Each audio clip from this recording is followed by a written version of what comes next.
In this series, we'll be going over all of the currently banned cards in the game, and explain why they're banned and if they can come off the ban list in the future. I'm only going to cover around 10 cards at a time, starting off first with about a third of the banned spell cards in the game. And at the top of the list, we have Chicken Game. This is a field spell card which has one of 3 effects the turn player is able to use. So it's one of the few effects in the field that both players are allowed to activate once it's on the field, where once per turn you can pay 1,000 life points to choose one of 3 effects, where you can either draw 1 card, destroy this field spell card, or grant your opponent 1,000 life points. And for some reason, this effect is spell speed 4, so your opponent can't respond to it in order to try to negate or destroy the card before you can use the effect. It also has the passive effect on the field, where the player with the lowest life points no longer takes damage. So, why is this card banned?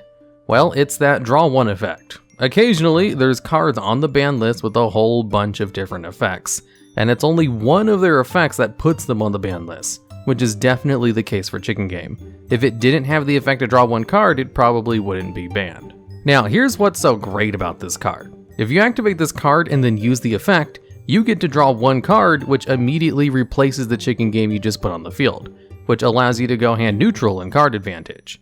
There is currently a limited card in the game called Upstart Goblin, which also allows you to go hand neutral by drawing 1 card and giving your opponent 1,000 life points. And that card is so good it's currently limited to 1 copy, because it essentially allows you to play a smaller deck, since you can always activate the card to replace it for another one from your deck, which just increases the consistency of basically any deck that it's in. Chicken Game is a little bit better than Upstart Goblin, because it can search out of the deck with a plethora of field spell card support, which allows you to thin your deck even more and then play Chicken Game. There's also another field spell card called Pseudo Space, which allows you to copy the effects of a field spell card in your graveyard for a turn. Oh, and also, Chicken Game only has a soft once per turn for its effect, which means if you get other copies of the card, you can also use their effects on the same turn. So with 3 terraformings and 3 pseudo spaces, you essentially play with 9 less cards in your deck if you played Chicken Game, which just added a whole bunch of consistency to any deck that tried to use the engine, as long as they didn't mind paying a whole bunch of life points to do so. There was also an FTK with Chicken Game with all the draw power, where you would just use Life Equalizer and Magical Explosion in order to beat your opponent as soon as their turn started. So, can Chicken Game be unbanned? The answer is maybe. Currently, the card is not banned in the OCG, and only sees a moderate amount of play, if any at all. And part of the reason is because the OCG put restrictions on terraforming and Metaverse pretty quickly, whereas Chicken Game was banned before either of those cards were restricted on the ban list in the TCG. So without good ways to search the card out, it's not as hyper consistent as it was in the past. And since the TCG also has terraforming limited now, they could probably safely unban the card, if even only to 1 copy. This card is definitely one of the tamest cards on the ban list. And at number 2 on this list, we have Mirage of Nightmare. This is a continuous spell card which has the effect that only activates during your opponent's standby phase, where you draw cards until you have 4 cards in your hand. Then during your next standby phase, you have to randomly discard the same number of cards from your hand that you drew, or your entire hand if you have less. So essentially, this card would allow you to dump your entire hand during your turn, like what most combo decks do anyway, then draw 4 cards as soon as your opponent's turn started, which could mean getting 4 hand traps and allowing you to stop your opponent from doing anything. One of the more popular ways to use this card when it was still available to play was to simply destroy the card before your standby phase started. That way you got to keep the 4 cards in your hand. In the modern game of Yu-Gi-Oh, drawing 4 cards is kind of ridiculously good. Let me tell you about 3 other cards that exist in the game: Pot of Desires, Pot of Extravagance, and Card D. Pot of Desires requires you to banish 1/4 of your deck face down in order to draw 2 cards. Pot of Extravagance requires you to banish almost half of your extra deck face down in order to draw 2 cards, which also locks you out of other draw effects for the rest of the turn. Card D cannot be special summoned, blocks you from special summoning other monsters, requires the card to tribute itself and only during the turn that it was normal summoned, in which case it immediately ends your turn and then allows you to draw 2 cards. All 3 of these cards share the common theme of being able to draw 2 cards, and all 3 of them have heavy restrictions for drawing those 2 cards, and all 3 of them have seen competitive play, and consistent competitive play throughout all the years at that. The downsides of Mirage of Nightmare are not even that bad. Even if you don't bypass the effect, you can just refill your hand after dumping everything on your first turn, maybe draw a few hand traps to block your opponent. And there are so many different ways to get rid of Mirage of Nightmare before your turn starts nowadays that if you wanted to go around the side effects, you could do it pretty easily. In fact, you could probably get around the side effects while gaining advantage in some decks. So, can Mirage of Nightmare be unbanned? The answer is definitely no. The card was strong in the early days of the game when you couldn't really bypass the effect very easily, and would be kind of straight broken in the modern metagame, where there is a plethora of ways to bypass the side effects, or not even care, since the side effects could be a benefit for some decks. The random discard also counts as a discard effect, so that would activate the effects of Dark Worlds and Dangers. How can the card be fixed to be unbanned? The only way would be to errata the card, and the best way to do that would probably be to put some Sangan-like restrictions on the cards drawn, where you can't use them during the turn that they're added to your hand, and then take a page from some of the pendulum effects, where the downsides still happen even if the card leaves the field. And of course, banish the cards face down instead of sending them to the graveyard. This would keep the effect of being able to draw 4 cards, but actually give it harsh restrictions, where you would probably still see competitive play. Next up, we have Card of Safe Return. This card is another continuous spell, which has a very simple effect that if a monster is special summoned from your graveyard, you can draw 1 card. There are quite a few decks that can special summon from the graveyard very easily, and even a couple that do it infinitely through some loops. So that card can essentially allow you to draw every single card in your deck in 1 turn, or just gain a ridiculous amount of advantage for combo decks. And funny enough, this card didn't actually see play when it first came out, and it was an even weaker version than its anime counterpart, which allowed you to draw 3 cards when a monster was summoned. Although, like I explained in the chicken game segment, being able to draw 1 card is already pretty good. Not having a limit on it is broken. So, can Card of Safe Return be unbanned? The answer is also definitely no. The card is more broken than Mirage of Nightmare, as it allows you to gain the advantage immediately during your turn without having to wait for your opponent's turn. It would just add a level of consistency to combo decks that would be way too strong for the game. How can the card be fixed to be unbanned? This one's pretty easy, just slap a hard once per turn on the effect. You already have cards like Supply Squad that allow you to draw 1 card per turn if a monster you control is destroyed. The activation requirement for that one is not even that much harder than Card of Safe Return, and it doesn't really see that much play.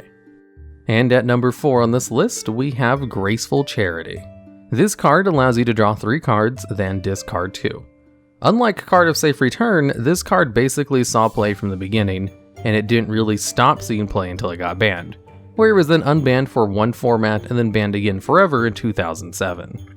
Out of all the cards that allow you to draw, just in general, Graceful Charity is probably the single strongest without setup, and it technically doesn't give you card advantage, as you just go hand neutral with its effect, similar to Upstart Goblin. The thing with Graceful Charity is it allows you to dig through your deck to get your combo pieces, and then selectively set up your graveyard with any 2 cards from your hand while not losing any advantage in that exchange. It's also a discard effect, so it activates the effect of Dark World monsters and other cards that require specifically to be discarded. And with how prevalent graveyard effects are in the game, with a lot of decks using their graveyard as a second hand, this would just allow you to basically go +3 with its card advantage, instead of the hand neutral like it's intended. And an effortless +3 for a majority of decks is pretty good, especially since people jump through hoops to play cards like Pot of Extravagance, which is only a +1. Can Graceful Charity be unbanned? This is another hard no. It would probably be an auto-include in just about every deck, and allow already good meta decks to be even better without effort. At least there's some counterplay involved with the previous 3 cards, and even a little bit of setup required in order to use them to their broken effects, but not with Graceful Charity. It's just good right out the gate and is even better in good decks.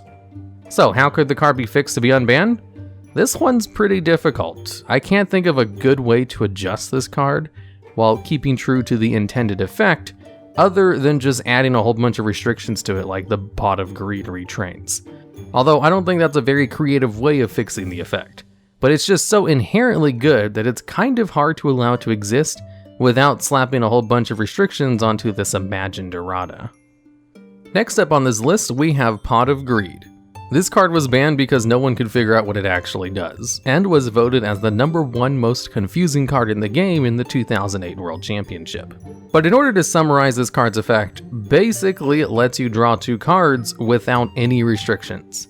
Pot of Desires and Pot of Extravagance are basically two ways of Konami trying to fix this card, by just creating more balanced versions of it, where they basically did what I suggested for fixing Graceful Charity, just slap a whole bunch of restrictions on it. And also hard once per turns, because the ability to draw 2 cards without any restrictions is literally good in every single deck. Remember, there's a card that's currently limited to 1 copy on the ban list called Sekka's Light, which allows you to draw 2 cards, but only if you have no spell or traps in your graveyard, and also locks you out of using any other spell or traps for the rest of the duel, and also is a hard once per turn.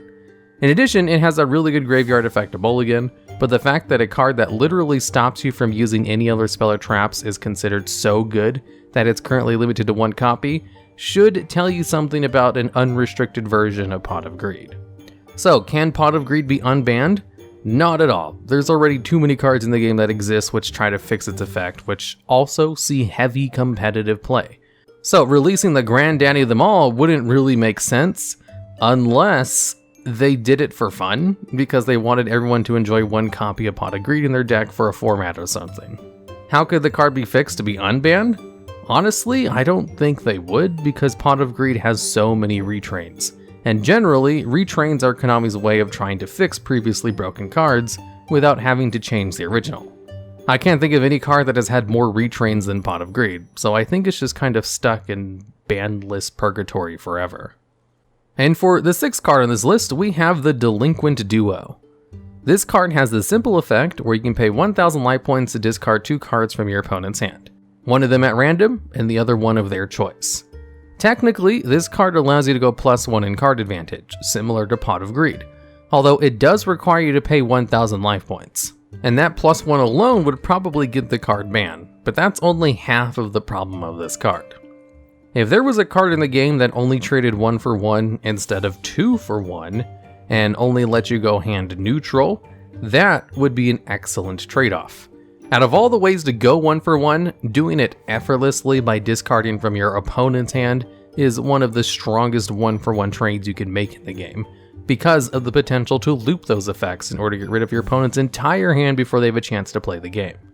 That's why there's so many heavy restrictions and limitations to cards that allow you to discard from your opponent's hand, where they usually require you to go -1 in those exchanges at the very least, because that does a much better job of balancing it out.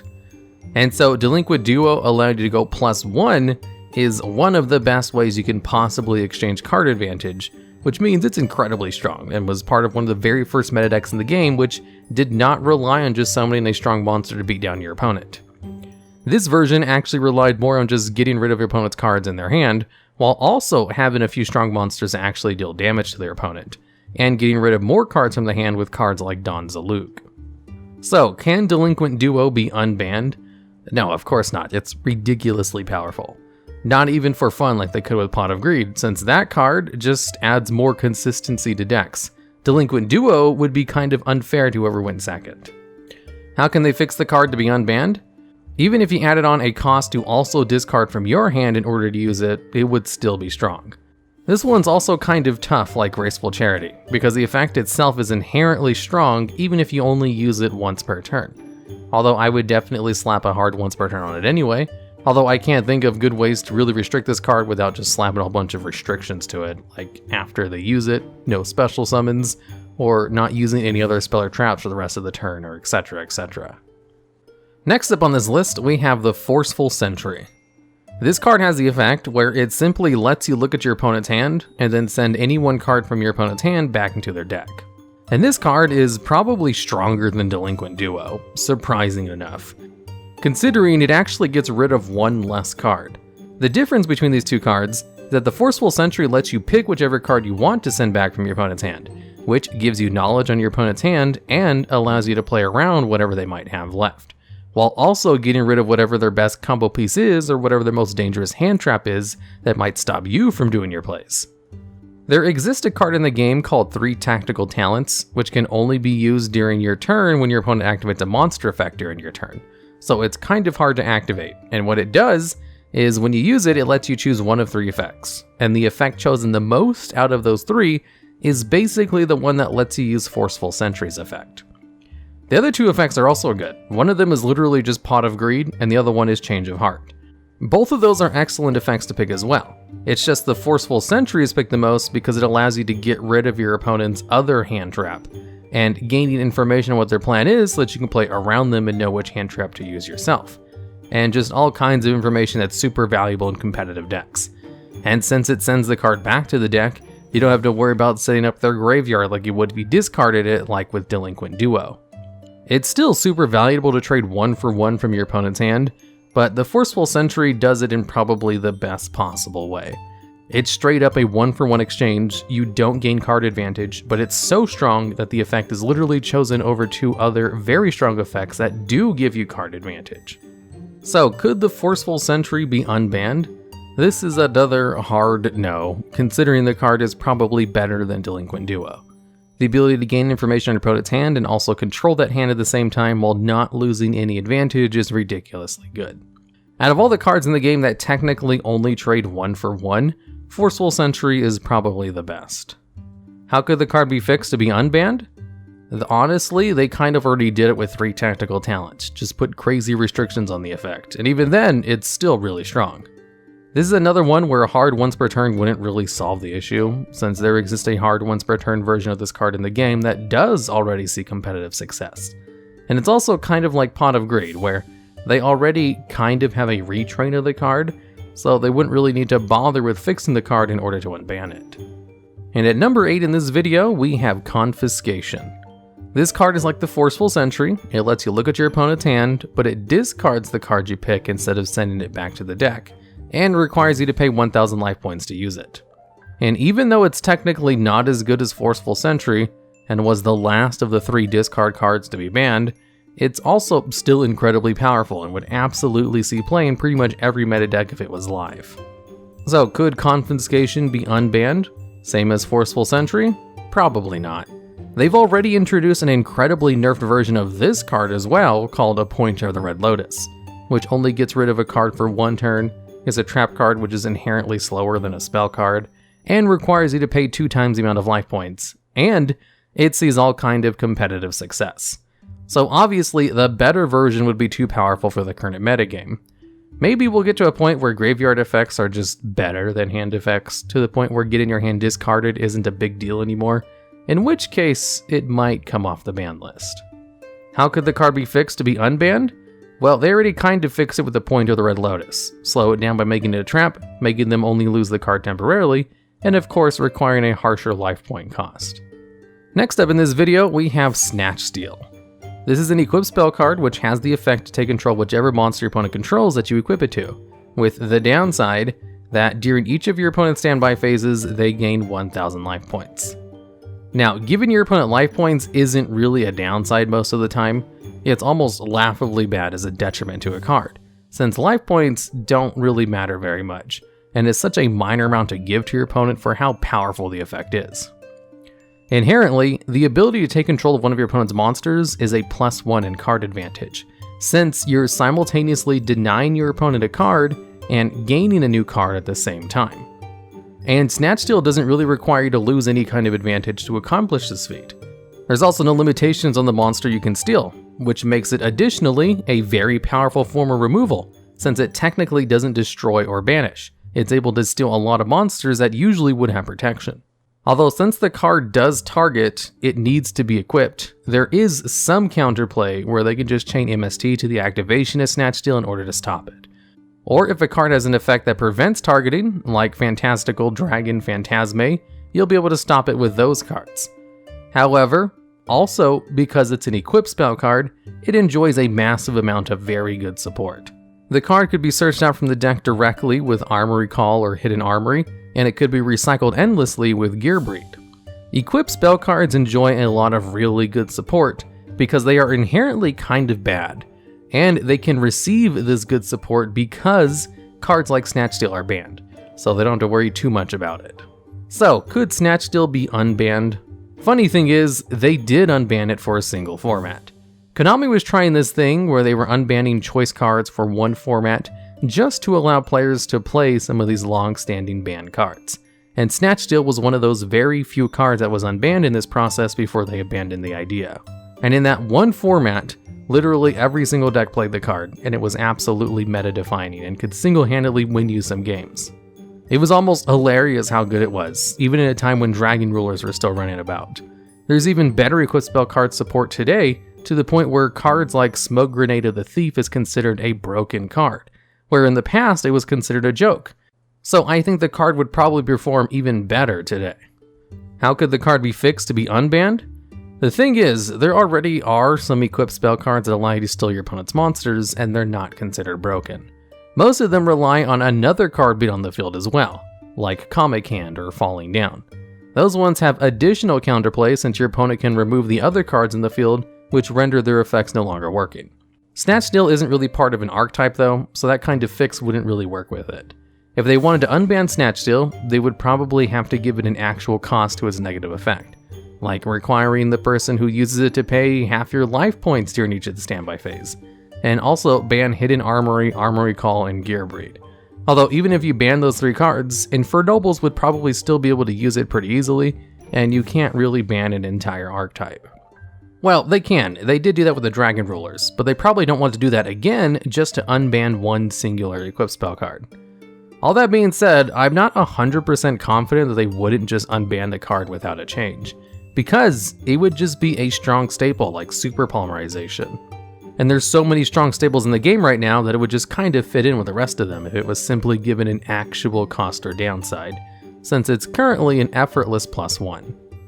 And last up on this first episode of all of the banned spell cards, we have Change of Heart. This is another spell card which allows you to take control of a monster that is banned, and is definitely the premier strongest of all of them. It allows you to take control of any monster without restrictions, just like Snatch Steal, although it doesn't have counterplay potential of them being able to chain an MST to stop the effect. So it's strictly a stronger effect, since just like Snatch Steal, it allows you to go +1 with its ability to control one of your opponent's monsters. And it's a very powerful form of removal that has very few counters. Basically, anything that can remove a monster without destroying it, banishing it, or targeting is pretty good. Change of Heart does target at the very least, so there are some cards which can be immune to the effect. And Change of Heart is the original card that allows you to steal one of your opponent's monsters. And it has such a simple effect that it's super powerful, where it would definitely see all kinds of play, considering Mind Control is an extremely limited version of Change of Heart, and sees a healthy amount of competitive success, even though it has a whole bunch of limitations on the card you can steal for a turn. So, could Change of Heart be unbanned? Probably. Like I said with Snatch Steal, it would just be a very powerful staple that would kind of fit in with a whole bunch of other powerful staples. The card wouldn't have that much benefit over a card like Mind Control, since it would basically just be taking the card for one turn and using the stolen card in the exact same ways people use Mind Control today. Except for the fact that you can also attack with the monster or tribute it. If it were to be released, it would have to be to one copy, just like Mind Control, but even then I could definitely see it being a little bit too strong, because generally they don't like effortless +1s in the game, and this is definitely an effortless +1 since it currently doesn't have any restrictions to it. How could the card be fixed to be unbanned? Honestly, they kind of already did this with Brain Control, which was another Mind Control-like card that was also banned, and it was only a slightly more restrictive Change of Heart, since it simply required you to pay life points in order to steal a monster. And all they did to Brain Control was give it a simple errata where they gave it an actual restriction to the targets it could take control of, where you can only take control of a monster that can be normal summoned or set, which means you can't use it to steal extra deck monsters. If they simply gave Change of Heart the same restriction, then they could easily take it off the ban list and no one would play it. If they required you to discard one card in order to use it, it would no longer be a +1 and still be a form of removal, but one which is kind of dubious if it would see play or not. This one seems like it'd be pretty easy to fix since they already had success in the past with similar cards in the form of Brain Control. Although they overcorrected with that card and now it doesn't see any play. Alright, and that's the video. Currently there are about 100 banned cards in the game, and I do plan on eventually covering all of them, but only in batches of 10 or less, because it would be way too long to do a video on all of them at once. There are around 30 banned spell cards, so I should be able to make 2 more videos on the other banned spell cards, or cycle between the traps and monsters in groups. Whatever the case, I hope you liked the way I presented this video, and if you have any ideas or suggestions for how to make this little series better, I'm all ears for it down in the comments. And also, little fun fact, did you know about 61% of the people who are watching this video are probably not subscribed to the channel?